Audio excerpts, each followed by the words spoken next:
வணக்கம் நேயர்களே, நீங்கள் இணைந்திருப்பது ட்ருத் தமிழ் கனடாவுடன். பிந்திய தகவல் ஒன்று கிடைக்கப்பெற்றிருக்கின்றது. அதாவது கனடாவின் டொரண்டோ பெருநகரில் இருக்கின்ற நார்த் ஜோக் பகுதியிலே கடந்த ஞாயிற்றுக்கிழமை அதிகாலை கத்தி குத்து சம்பவம் ஒன்று நடைபெற்றிருக்கின்றது.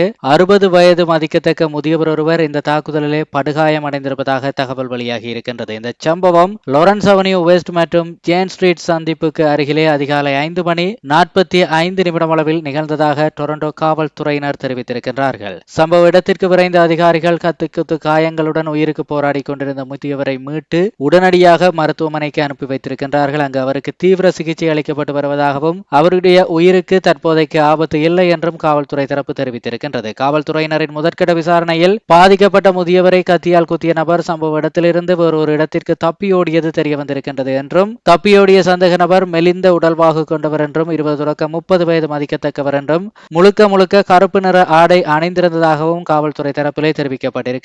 இந்த கொடூரமான செயலில் ஈடுபட்ட நபரை தீவிரமாக தேடி வருவதாகவும், சம்பவம் குறித்து அப்பகுதியில் உள்ளவர்களிடம் போலீசார் தீவிர விசாரணை மேற்கொண்டு வருவதாகவும் டொரண்டோ காவல்துறை தெரிவித்திருக்கின்றது. இந்த சம்பவம் அந்த பகுதி எங்கும் பெரும் பரபரப்பை ஏற்படுத்தி இருக்கின்றது. சம்பவம் தொடர்பான தகவல்கள் தெரிந்தவர்கள் இருந்தால் போலீசாருக்கு தகவல் வழங்குமாறும் கோரப்பட்டிருக்கின்றது. கனடிய செய்திகளை உடனுக்குடன் பெற்றுக்கொள்ள நேர்களை நம்முடைய சேனலை சப்ஸ்கிரைப் செய்திருப்பதோடு கனடிய செய்திகளுக்கான நம்முடைய வாட்ஸ்அப் குழுவில் இணைந்திருங்கள். இணைவதற்கான இணைப்பு கீழே டிஸ்கிரிப்ஷனிலும் முதலாவது கருத்துரையிலும் கொடுக்கப்பட்டிருக்கின்றது. நன்றி.